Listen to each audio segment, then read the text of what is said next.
Am I the a-hole for paying for my kids' class trip when their stepsister and step-cousin can't go? My ex and I, both 30, broke up 8 years ago after our twins were born. We had only been dating for 14 months when she got pregnant, and we tried to stay together during the pregnancy to see if we could make it work for our kids.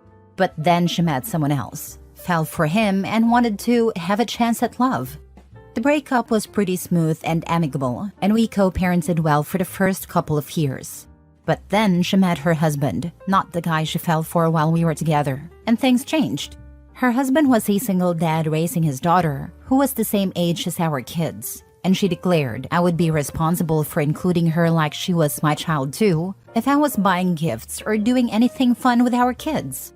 This led to a lot of problems, and now we basically parent separately instead of co-parenting. I was expected to babysit her stepdaughter and later on her nephew and her younger daughter whenever I planned fun activities for our kids. I was also supposed to spend equally on gifts for all the kids. My ex and I share 50-50 custody, and since we split the time evenly, no one pays child support. I'm really close to my kids, but I don't include the other children from their mom's house when they're with me, and I don't have much to do with the other kids. 3 years ago, her husband's nephew moved in with them, and a year later they had a daughter together.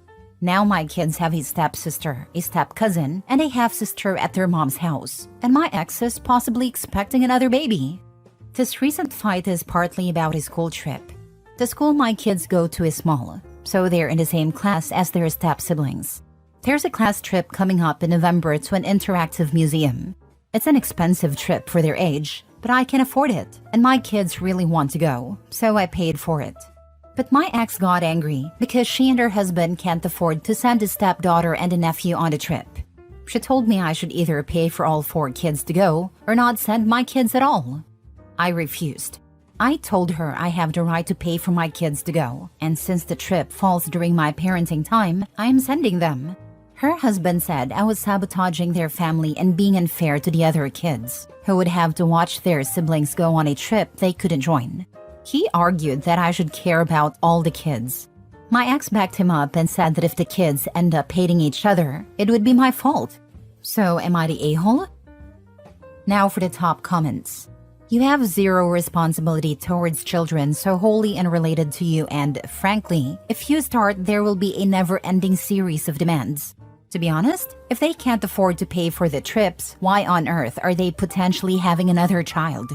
Where are the step-nephew's parents in all this? Where are all the bio-grandparents? You do need to make sure that your children are not being penalized by the mother and stepfather whilst they are with them. I dread to think what will happen when you help your kids through college. Not a-hole.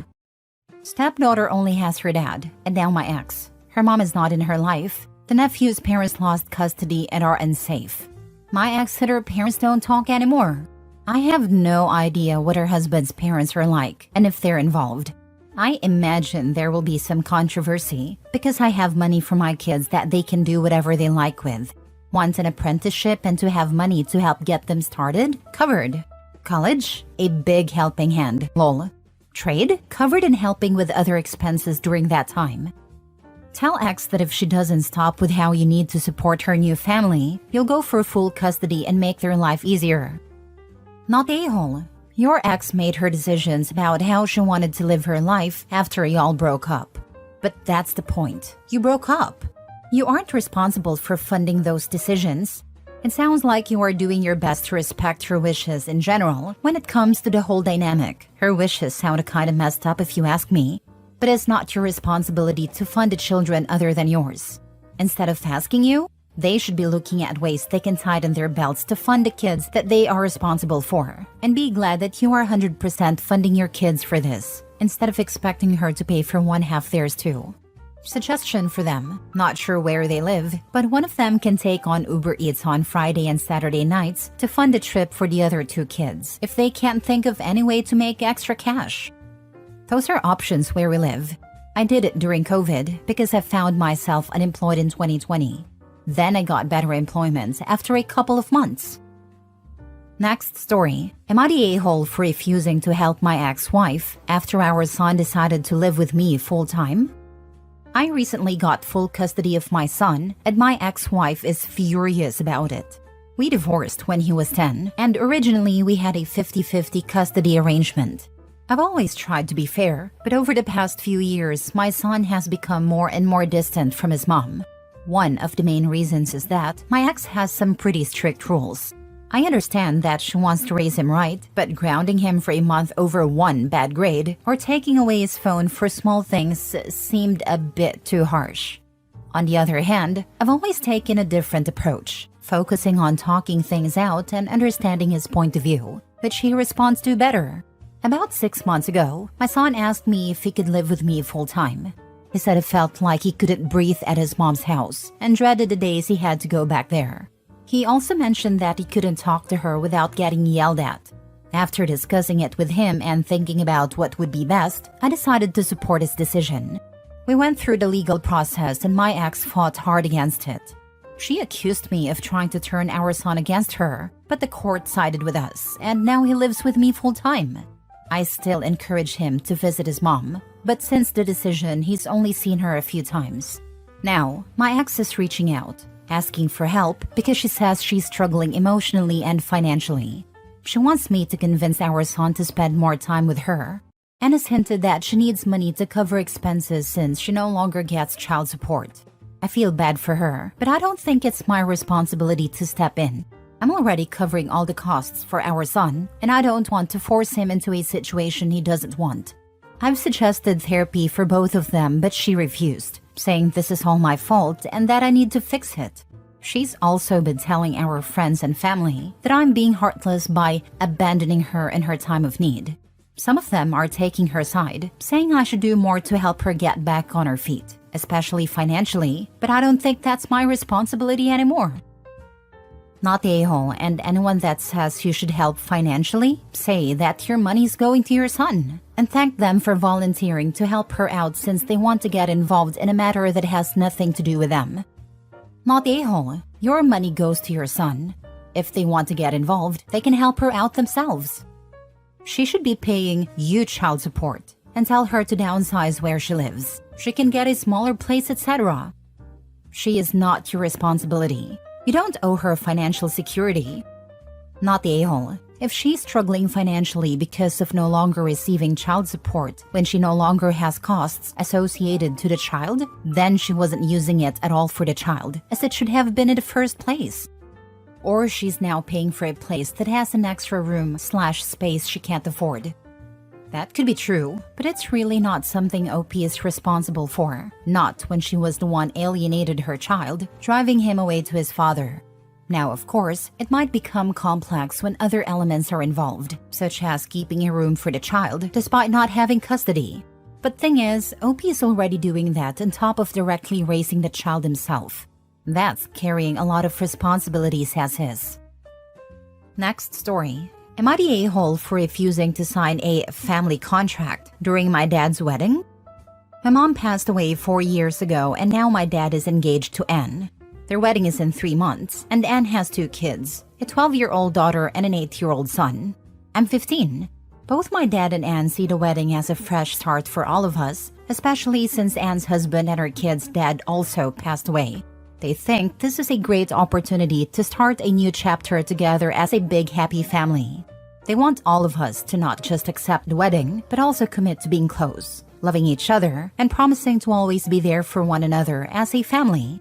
Anne's son is excited about it, but her daughter is more hesitant. She feels torn because part of her wants a new dad and family, but another part feels guilty about it. She shared this in the family therapy sessions we've been having. As for me, I'm not thrilled.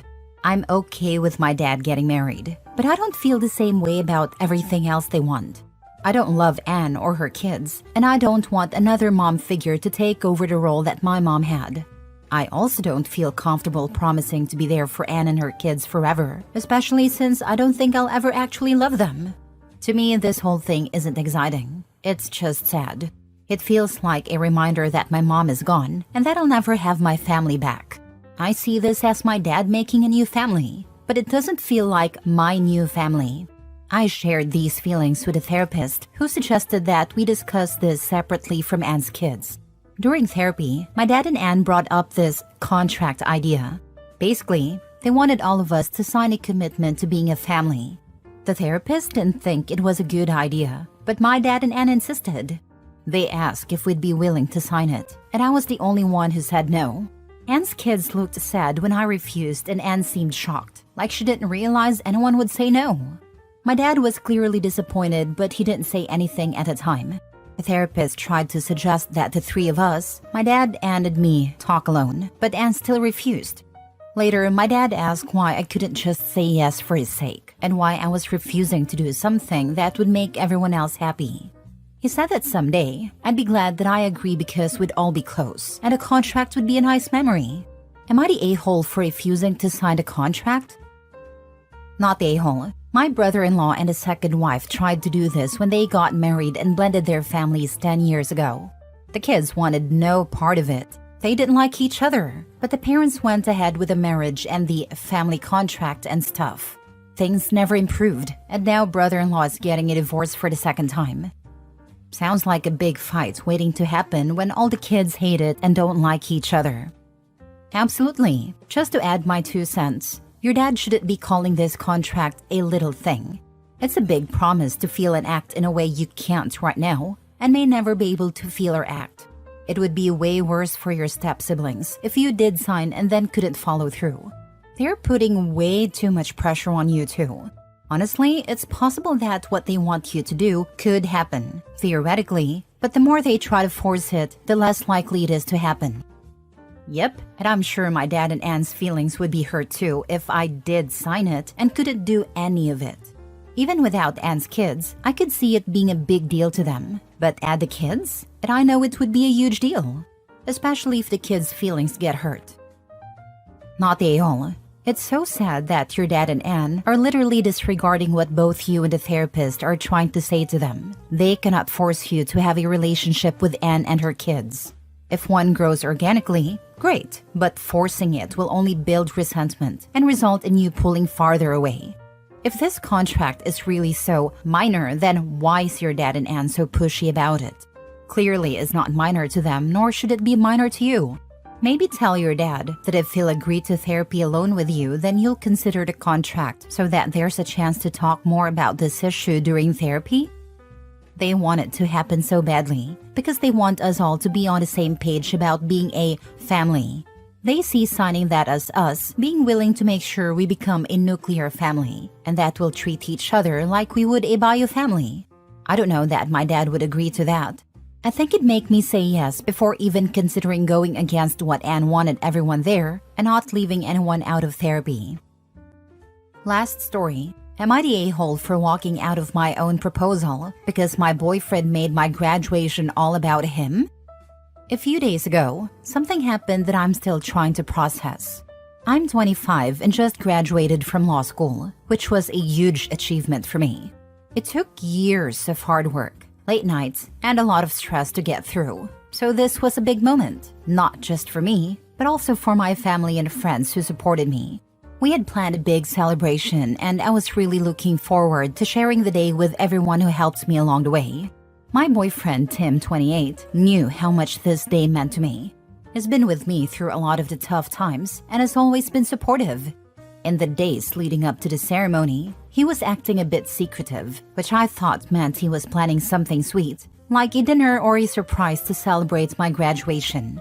I assumed it would be something thoughtful, but what actually happened was not what I expected. After the ceremony, we were at a reception with my family and friends, enjoying the moment. I was so proud of myself and grateful for everyone who was there. Then all of a sudden, Tim stood up, tapped his glass, and got everyone's attention. At first, I thought he was going to give a speech congratulating me on my achievement. But instead, he got down on one knee and started proposing. Don't get me wrong, I loved him and I do want to marry him. But in that moment, all I could think was, why now? His proposal didn't mention anything about my graduation, my hard work, or how proud he was of me. It was all about how we were meant to be together, how happy he was to lock me down, and how it was the perfect time for him to propose. It felt like he was making the day about him and our relationship, rather than celebrating the accomplishment I had worked so hard for. I was completely shocked and couldn't even focus on what he was saying because I felt like he had hijacked a day that was supposed to be about my success. Overwhelmed, I quietly left the room to process what had just happened. Tim found me later and he was furious. He said I embarrassed him in front of everyone and that I should have just said yes. I told him I was upset that he chose that moment to propose and felt like it turned my big day into something about him. He didn't seem to understand why I was hurt, and now we're barely speaking. Some of my friends think I overreacted and should have just been happy about the proposal, but I can't shake the feeling of being overshadowed. My family is divided. My mom understands why I'm upset, but my dad thinks I should have gone along with it and talked to Tim afterward. Now I'm left wondering if this was just bad timing or if it says something deeper about how Tim views our relationship. Am I the a-hole for walking out on a proposal because I felt like he made my graduation all about him? Proposals should never be public unless the person being proposed to has specifically said that they want friends/family/strangers involved. And that accept in public, recant in private thing is utter BS. He fully intended to make it impossible for her to say no. Quote from Opie that her boyfriend told her, "You should have just said yes." He really was focused on himself, not really even them. Some of my friends think I overreacted and that I should have been happy about the proposal, but I just can't shake this feeling of being overshadowed. Some people are so desperate to live a fairy tale that they don't actually stop and think about how your boyfriend's timing turned a day that should have been 100% about your achievements into something as much about him. That's not okay. If they can't see that, it's on them, not you. As for your boyfriend, seems like he doesn't get it because he doesn't seem to understand that you're not just an extension of him and his life track. He's so focused on his own embarrassment, he can't even find space to consider your point of view. Not a great look for him, frankly, even if he is embarrassed or hurt. Not the a-hole. That is what I said, like I have no problem with marrying him, but choosing the day which I considered important to propose, and then making it all about him, was where I saw the red flag.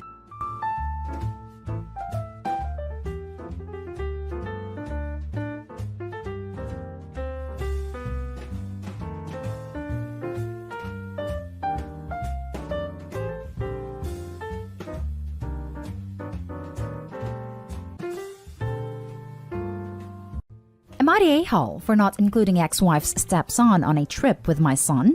My ex-wife and I have joint custody of our son, Brandon, 12, but he spends his summers with me. For the past few years, Brandon and I spent a few weeks during the summer up at my father's old place by a lake that he left me after he passed. It's the best place for kayaking, long hikes, and bike rides. My ex got married a year ago, and her husband has 2 sons, who I'll call Todd and Jared. Todd is 14 and Jared is 10. Brandon gets along just fine with Jared. They've gotten pretty close, and I've taken Jared along with us a few times if we're celebrating something for Brandon. I'm talking birthday trips to Disneyland or going to the beach. Last summer, Jared also joined us for our summer trip to the lake. The one my son really had problems with is Todd. The kid has had behavioral issues, and when they all first moved in, Brandon complained about how much Todd would bully him for no reason. Calling him names, going into his room and breaking/stealing his stuff, and other things. I immediately confronted my ex about keeping our son away from him because of the things Brandon said he'd do to him at their house. I threatened to take her back to court to change our custody arrangement if she didn't do something about it. My ex is aware of Todd's issues, so she and her husband try to keep him in line. Todd leaves Brandon alone now, but they don't interact at all when he's over there, and my son absolutely hates him. The other day, my ex called to ask me about my summer plans with Brandon. It's already been agreed that Jared would be coming, and she asked if I'd consider taking Todd too. I said no, and I only bring Jared because my son invites him and they actually get along. Todd is the last person he'd want there. Well, my ex said Todd is jealous that they get to do something cool for the summer and feels left out. She believes this would be a great way for them to learn to get along, but I told her that's up to Brandon, and he's made it clear he wants nothing to do with Todd. Now she won't let this go, and telling me I'm being so unreasonable about this when it could be beneficial for the boys, and she feels guilty that Todd will just be at home while Jared gets to come with us. I've not changed my mind about this and being treated like a a-hole. Even after Brandon told her he doesn't want Todd with us this summer, she's still making a big deal out of it. It's hard to see how I'm being a jerk about not wanting Todd to come with us when all he's done is be a bully. Am I the a-hole? Now for the top comments. Not the a-hole. Todd will be jealous, but he'll also learn his bad behaviors have consequences. Don't let a bully ruin your son's summer. If he starts behaving well, then maybe consider taking him for next time. Edit. By considering, I do not mean Opie should reward Todd for stopping his bad behavior or something. What I meant is that if Opie-san and Todd establish a relationship by then, and if Opie-san wants both to come then, and lastly if Opie's still okay with taking his son's step-brothers, then he might consider taking both. Also, the vibe I'm getting from the ex is that she wants a few kid-free weeks and sees Opie as a way to get a vacation from her kids for free. Otherwise, why hasn't all the time the kids spent together at the ex's house been a good opportunity to bond? Sounds like it's been the opposite. Not a-hole. I was also gonna say, the most Opie could do here is give her a week with Brandon during the summer so she can take the 3 boys on a bonding trip. Why the hell should bonding be Opie's responsibility? Not a-hole. Not a-hole. If Todd is feeling left out because your son and Jared are doing something cool this summer, your ex and her husband should use that time to take Todd to do something cool. It isn't your responsibility to make Todd feel included. Your responsibility is to your son. Your son doesn't like Todd, and it's unfair to potentially ruin your annual trip because Todd is jealous. The ex probably wants to get rid of Todd for a week or 2 as well, and is looking for Opie to take the hit. Not the a-hole. If she wants the boys to have bonding experiences, she can facilitate that when they are at her house. Brandon avoids Todd when he's at his mom's, so that's why they don't try. Besides, she knows I will try to change the custody agreement if he does anything to my son again, so she mostly tries to keep them separate. The next story is titled, Am I the a-hole for calling my husband a jerk? I, female 33 and husband male 37, had a baby 5 months ago. He really wanted kids. I was on the fence. However, I am the one who does 99% of the baby stuff. Asking him to do something is like pulling teeth sometimes. He keeps making jokes like he doesn't need to do stuff. He has a wife for that. Or he can't do something. He's holding the baby. But when I have her, I'm expected to do everything. So earlier, I was talking about sleep training. How if dad does the check-ins, then baby doesn't expect food.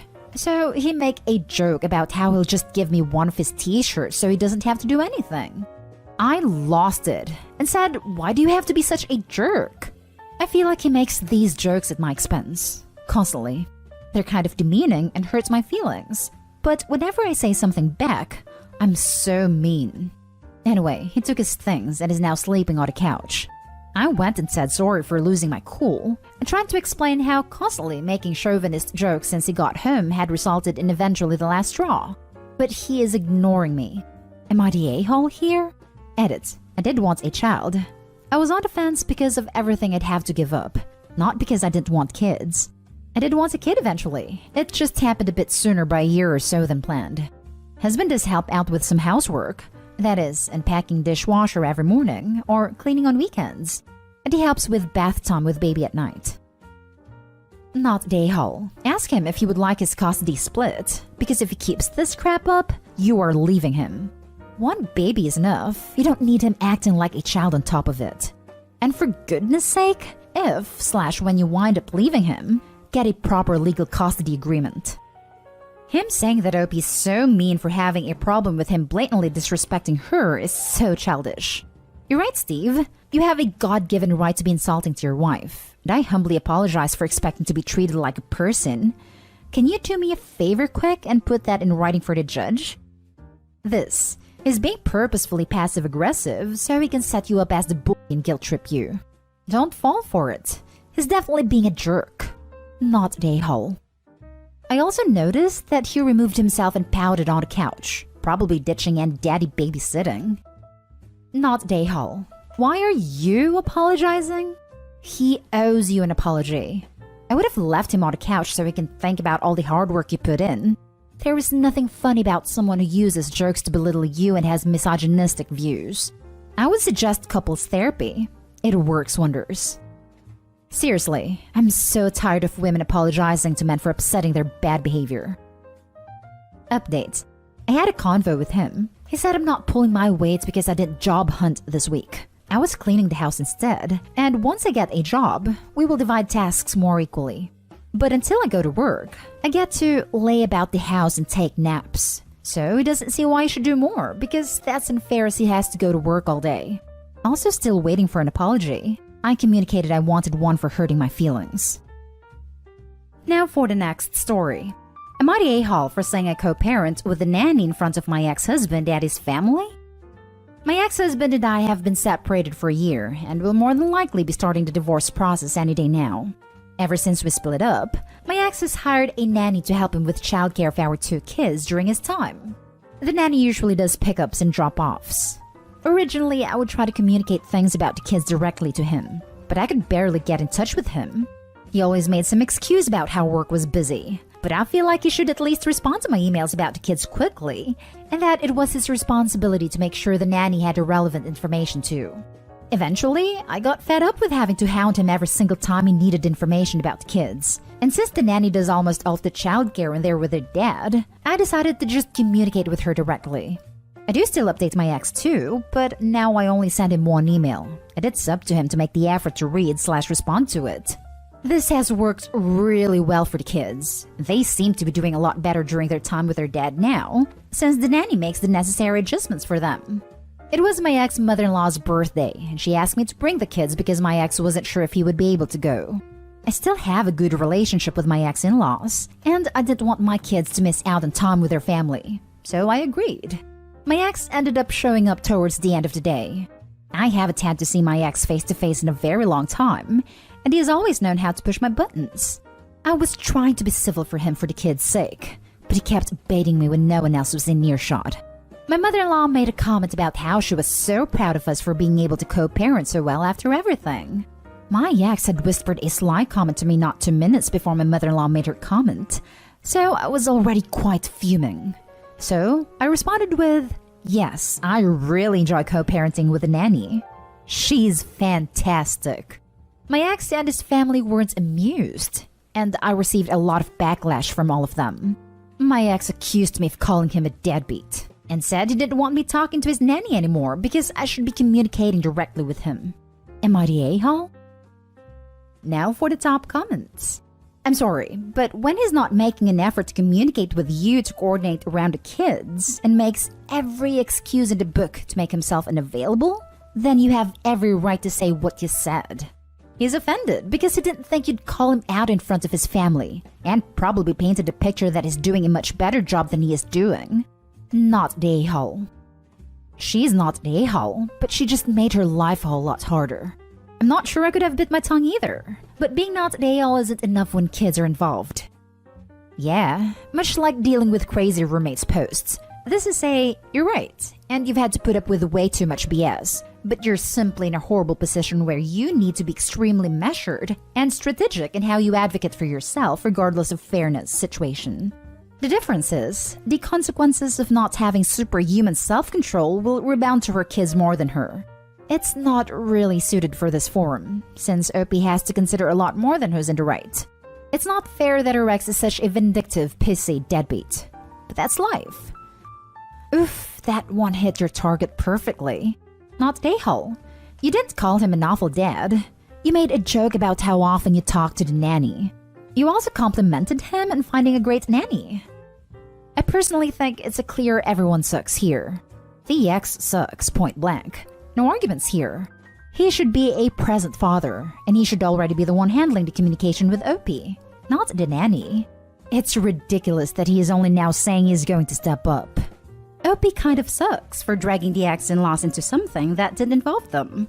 But I'll mostly give that a pass since she said the ex was purposefully baiting her behind the scenes. Mostly though, I think OP was the a-hole to herself. Yes, it's a crappy co-parenting situation as far as the ex goes, but OP admitted herself that it's actually been working great for the kids. Plus, she also stated it's been less stress for her overall. This one comment has, at least temporarily, caused all of that to come crashing down. Best case scenario, The ex gets over it and everything blows over, and either goes back to the way it was, or even better. The ex steps up like he should have from the beginning, and they actually start communicating properly.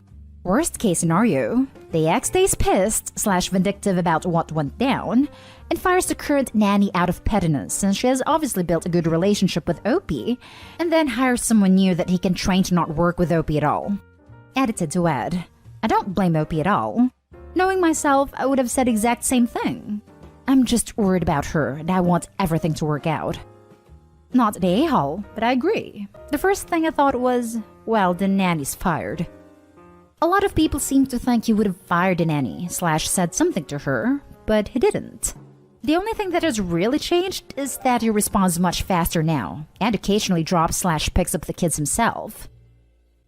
Last story is titled, Am I the a-hole for being honest with my ex? I, 27 female, have a child with my ex, 30 male. We were together for 5 years when I found out I was pregnant, and then the entire relationship started to go downhill. I won't go into details because they're a bit too specific for my liking. But suffice it is to say that he was manipulative, a liar, and financially, mentally, and emotionally abusive. Finally, right before the due date, I broke things off. I was already living with my mom by that point. Fast forward 7 months, and all he does is show up 3 times a week, wiggle some toys in the kid's face, and speed read him a book for 30 to 60 minutes. We started at 2 hours 3 times a week, but he just started leaving earlier and earlier. If the kid poops on his watch, he just leaves it for me to deal with, but he doesn't even tell me it happened. In the last month, he's left me 5 poopy diapers, 3 of which have resulted in diaper rash. I have no idea how long the kid was sitting in poop for each time. Other missed opportunities to help include, but are not limited to, sitting around while I was trying to feed a kid a post-med snack, and me saying, no, sorry, can't come early because that's his dinner and bath time, and he didn't offer or ask to help/do any of it for me. Last night he sent me a text at 10 p.m. wanting to talk. I asked what about, and he left me hanging for over 10 minutes. He has acknowledged in the past that he knows I hate that. Like, if you ask me to talk, be ready to talk. He knows I get stressed and anxious when he does that. When he finally responded, he kept beating around the bush, and I kept telling him to spit it out. Over an hour later, we finally reached the point of this talk, or at least I got a solid question out of him. He wanted to know if there was anything he could be doing to help with the baby. I asked if he felt he was doing the best he can, and he said yes, but asked if I felt he could be doing more. I kinda lost it on him a little. I pointed out the dirty diapers. The times he's forced me to keep the kid awake for his visits, even when the kid is sick or just working and dropping a nap. The fact that he never bothered to learn how to calm or even hold a kid, resulting in me having to purchase a $50 floor seat so he would have somewhere to sit that wasn't on his father's lap, etc. And here's where I might be the a-hole. I told him that I kinda think the kid just tolerates his presence. I've spoken to my friends and family, who have all the details of our relationship, and they all laughed and said it's all true. And if he's bothered by it, then he should have done better from the start. But obviously my ex thinks I was rude. I kind of agree, but I also feel it was justified. So Reddit, am I the a-hole? Not the a-hole. Your ex is a lazy excuse for a parent and needs to step up. Edit, just read your other comments. Your ex is not just lazy, he's downright toxic. Stop worrying that you're in the wrong. You have a kid with a mistreating deadbeat. I did say in the post that he was abusive. Lol. Not the a-hole. He asked for your opinion and he got it. Due to his manipulative past, I also wouldn't be surprised if he got offended and or thought you were rude no matter what you said. I won't dispute that. But his style is more telling lies and omitting details to get what he wants. Then when it blows up in his face, as our relationship did, he acts like he has no idea what you're talking about, and you're an a-hole for rescinding whatever thing you promised based on his lies. Not the a-hole. With the way you write, the ex seems to be, probably to the kid who is too young, just a random visitor. I'm assuming there is no custody agreement? None yet, but there hasn't been a real need for one yet. I'm waiting on a birth certificate, which he isn't listed on because it didn't sign. To get a passport though, just for regular travel when we're able. My sister lives in another country, so if there happens to be an emergency, it's good to have at our disposal. So I'm probably going to attempt to get sole custody, formally, tomorrow night. I've heard they're starting to employ the just because the father isn't listed doesn't mean there isn't one idea, so I want to avoid trouble.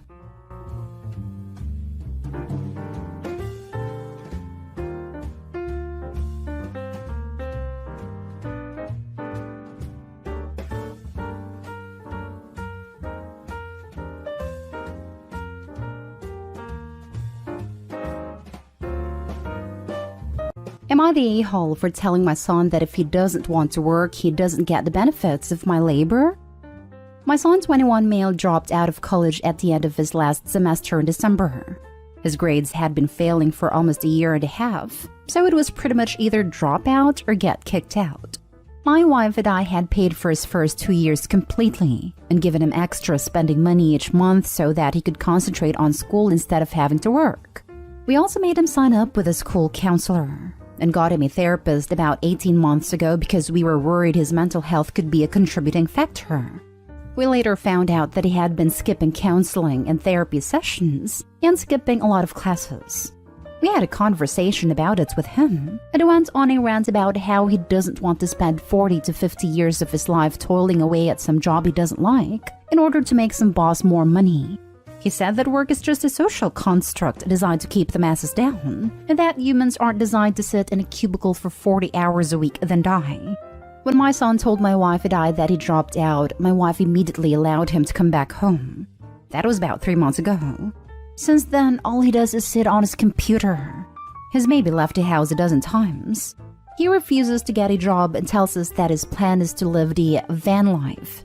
I worked a union blue-collar job for years to support my family, and I'll be damned if I'm going to let my son crap all over my hard work. A couple weeks ago, I got home from work exhausted and he made a remark about me breaking my back for the man. I told him that my job gave him the opportunity to go to college, and he chose to squander it. It turned into a fight where I let out a lot of frustration on him. I told him he either gets a job or he no longer gets to take advantage of my hard work since he seems to think so little of it. I told him I would remove him from our family phone plan, cancel our internet, no longer let him eat our food, and give him a tent so that he can sleep in the backyard. He yelled at me that I'm being an a-hole, and that those are basic human necessities, and I can't deprive him of those. I told him that if he needs those things, then he can freaking work for them like the rest of us, or go find a van and get out. He hasn't spoken to me since, but my wife says I was too hard on him and that this transition has obviously been difficult for him. I told her I am tired of coddling him, and I will not allow him to blatantly disrespect me in my own house, while also taking advantage of all the things I have worked hard to give him. Now, my wife is upset with me too, because she thinks I'm being unreasonable to expect our son to at least do something with his life to contribute if he is going to stay with us. At this point, I don't care if he lives in the backyard and makes a little garden back there to grow his own food. At least that would show some initiative on his part. Now for the top comments. Not stay home. He needs to grow up. Some folks, growing up happens easy. Some folks, it happens hard. Ideals are fantastic, but you can't eat them. Not stay home. Well, these basic human necessities don't look like a social construct now, do they? It's one thing to screw over an awful employer or a biased legal system, or to just freaking hate the necessity of what the economics of specialization have driven us to. It's a whole other thing to screw over your parents. Not stay home.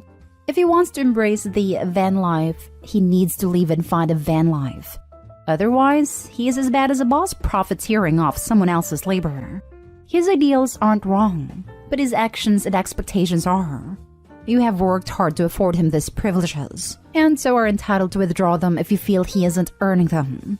He has reached adulthood, and by your account, you've given him all. He also needs to know most van lifers work. Some of them work a lot.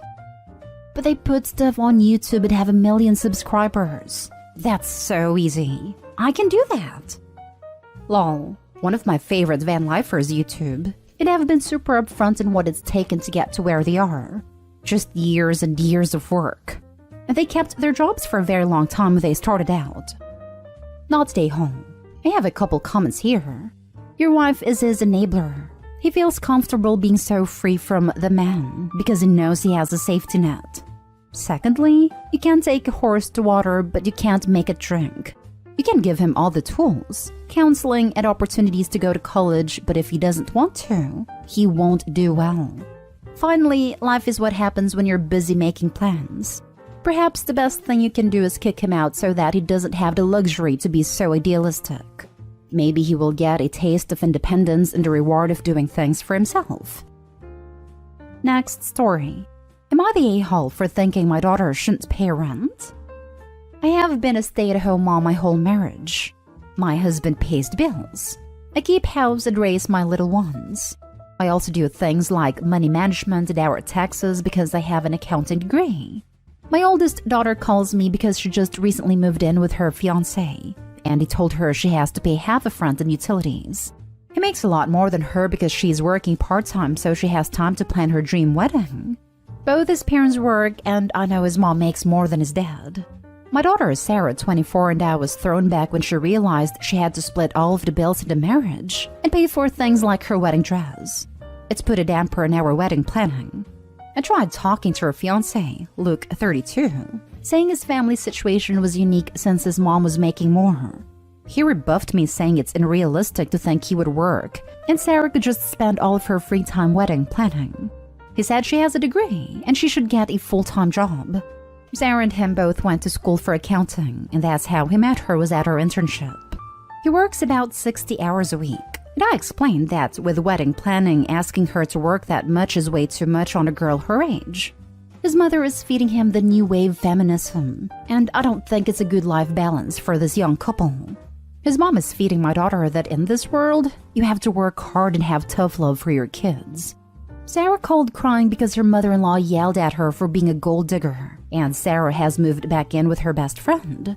My daughter is saying I gave her bad advice and now Luke wants to call off the wedding and wants his ring back. She's blaming it on me, but I think Luke shouldn't have asked my daughter to pay half of his bills on top of wedding planning. You're the a-hole as you gave terrible advice. A wedding is not a valid excuse to not work, and plenty of people her age work those sort of hours. I'm not surprised that he called off the wedding, as no one in their right mind would want to deal with someone who acts so entitled. Exactly. The way Opie said his mom is feeding him the new wave of feminism literally says a lot about Opie. Her idea is the one that isn't a good balance for any couple. And Opie, yes, in this world you gotta work to earn money in order to live. You can't just mooch off another. There is no more blue is for boys and pink is for girls. Your daughter is capable enough to get a job and support herself. And if she continues to listen to your terrible advice, she'll probably end up alone. And if your daughter can't handle a job and wedding planning at the age of 25, she ain't ready for having kids or getting married either. You're the a-hole. Too much for a girl her age? What are you implying? She's too young to take on the responsibilities? If that's the case, then she shouldn't be getting married in the first place. That line cracked me up. She's 24, not 14. And shocking though it may be to OP, plenty of women work full-time and plan weddings at the same time. It's put a damper in our wedding planning. May have been a slip of the tongue, but it said everything. This isn't your wedding. This isn't your marriage. Their family dynamics are not yours. You're asking them to go by your lifestyle, not develop their own. If your daughter is living with Luke, it's not solely Luke's rent. Let's go ready. You're the a-hole. She needs to work full-time. I genuinely can't comprehend having the mindset that I need to work part-time so I can plan this party. What? Next story is titled, Am I the a-hole for sitting back and doing nothing when mom told my wife that she'd take us to court for grandparents' right? This situation is a bit of a mess. I'll just mention the relevant conflict at hand. So, my wife Liz and I have been married for 7 years. We have preschool-aged kids, and because we currently live in the same city as my parents, mom would take the kids while my wife and I work. Liz is the one with a much larger income, and she got an even better job opportunity that is requiring us to move to another city. I agreed, since I could easily find a job in my field in the city we're moving to. But after my family heard we were selling the house to move, hell broke loose. Sunday, Mom and Liz got into a huge fight. because Liz told Mom will move away and hire a babysitter for the kids so she's no longer needed. Mom said she doesn't want her grandkids moving away. Even said we should let the kids live at her house while we move. Liz laughed at her and Mom lost it, basically saying that Liz was an ungrateful witch and that her grandkids moving will only happen over her dead body. They began exchanging harsher words, and Liz snapped and told Mom to butt out of private matters that don't concern her, and said that she had no right to decide things regarding the kids. Mom firmly told her she was dead wrong, and proceeded to tell her that she, as an involved grandmother, knows her rights and she will be taking Liz and me to court to ensure she still gets to see her grandkids. Liz was in shock. She looked to the left and saw me sitting there not saying or doing anything. She told me to check my mom, but I told her she was being unfair to Mom, and that Mom had to feel upset because she will no longer be able to see her grandchildren. I honestly told Liz that she was a bit selfish to not consider my mom's feelings and her crucial presence in kids' life first. Liz started arguing with me, saying she couldn't believe I didn't stand behind her and defend her after hearing Mom saying she'd get the court involved. I said Mom was upset and cannot be blamed for her reaction. Liz started yelling at me, calling me unsupportive and an enabler, then went home with the kids, insisting my family is my problem and I should handle it. Although this whole moving thing was her idea. Situation hasn't been resolved and Liz and Mom are getting more intense in their fights. I choose to stay out of it because both have valid arguments. But Liz has called me awful for not siding with her after seeing how Mom spoke to her, and being okay with the fact that Mom was willing to cause us issues in court. Am I the a-hole? I get that Liz wants my support, but I feel like Mom has been punished through no fault of her own after being a loving grandmother to my kids. Now for the comments. You're the a-hole. Your mom threatened to take your family to court so she can get custody of the kids, and she wants them to live with her. That is a disproportionate reaction to being told that someone is moving. Are you okay with moving to a new city? Sounds like you are. Why would you ever let anyone threaten your wife with court for doing something incredibly beneficial for your family? Why would you let someone threaten you instead of offering to get on a plane to see you? You're the a-hole. Your mom is threatening your family, and she could very well actually gain custody of the kids depending on how much and how long she takes care of them for. OMG, you're the a-hole OP. Your wife and children should be your first priority always, not your mother's feelings over moving. Insisting my family is my problem but I should handle it, although this whole moving thing was her idea. It may have been her idea, but you agreed to it. If you had an issue with moving, you should have had that conversation with your wife. Agreeing with it to your wife's face and then letting your mom do the dirty work of fighting her about it is cowardly and passive-aggressive. The fact that you are continuing to sit there like a bump on a log while your relatives harass your wife is failing hardcore as a spouse. Get your mother out of your marriage or you won't have a marriage. You're the a-hole. You're the a-hole. You married and had kids with Liz, not your mother. Are you really okay with your mom threatening to take your children? No, I'm not. But I do get that she was upset and probably didn't mean what she said in the moment of rage. But I told Liz that it's better that we solve this peacefully and try to get on my mom's good side by maybe reaching a compromise, though Mom is completely against moving away. Why does your wife need to compromise when your mom is the one that escalated the threatening to sue you? Now for the last story. Am I the a-hole for calling out my husband's favoritism? My husband Tom, 37 male, and I, 33 female, have been married for 7 years, and we have 2 kids. Sammy 3, Nora 5. He was married before me, and had a son, Teddy, who passed on from chronic illness at 4. So far, our family has been pretty stable, meaning no fights or disagreements. Though I have complaints about some things Tom does. This might sound insensitive, but it treats Teddy different than our kids. Like he has a ton of framed pictures of Teddy on his office wall and desk, but none for our kids. He also has pillows and blankets with Teddy's name on them while not doing the same for Sammy and Nora. His argument was that this is his only way of showing love and remembering Teddy since he can't see or touch him. While Sammy and Nora are here and he shows them affection in a physical form like doing bonding activities and such. We kind of moved on from this issue until I accidentally came across a whole journal he has that was dedicated to Teddy. I'd read some of what was written, and it had details of some moments in Teddy's life. I felt sad for two reasons. One, because of how much heartache Tom had experienced, and two, the fact that he never thought of writing about his special moments with Sammy and Nora. I gently brought it up to him, and he got upset and tried to say the same thing about how he adores all three children, but in different ways. I said it still hurts because while Sammy and Nora are still young, what if they come across something like that when they're older, and realize that Dad didn't love them as much as his eldest kid?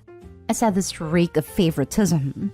But he said we weren't even having this conversation, nor should I have called him out on his alleged favoritism after I disrespected his privacy and read his private thoughts. I argued that it is what it is, and he should start considering including the kids now and not wait till they're, God forbid, gone to show them love. He said I should be ashamed of myself for implying he doesn't love his young children and for making him guilty only because he suffered a tragedy and was finally at peace with it. I said I was sorry he felt this way, but he told me to stop talking and leave the room. I walked out and he started crying. The kids then entered the room and started comforting him. So far, we haven't been on good terms. I keep trying to stay calm and collected, but he's being cold towards me, making me feel like I'm at fault here. I want to know if I am the a-hole. You're the a-hole. What is wrong with you? Calm down. The guy lost one of his kids. That child is literally not here anymore. Pictures and a journal is his way of coping with sadness. It does not mean he loves your kids less or favors Teddy over them. Teddy is dead. Take a step back and just stop being so self-centered. Unless he ignores his other two children completely, you are so out of line that instead of being supportive, you are being a nay. So I agree that Opie is the a-hole, but I do wonder what his other two kids are gonna think when all they see is Teddy and not them in Daddy's life. That doesn't excuse Opie in any way at all. I just want the poor guy to make sure that he's dealing with everything in a safe and healthy way. My heart breaks for him. You're the a-hole and huge. My God, how can you not understand and let the man grieve and process this grief in any way, shape, or form he needs to? Teddy's gone. You don't have to make some sort of fake competition for receiving love from your husband. Read a book about losing a child or something so that you can help the man instead of making his trauma worse. Unfortunately, yes, it may be worth updating knowledge on grievance and jealousy OP. Also, it's likely OP is now pushing the husband away. Why would he want to be with a woman that can't properly respect his privacy and past? I would apologize, buy him something to say sorry, and change how you are acting.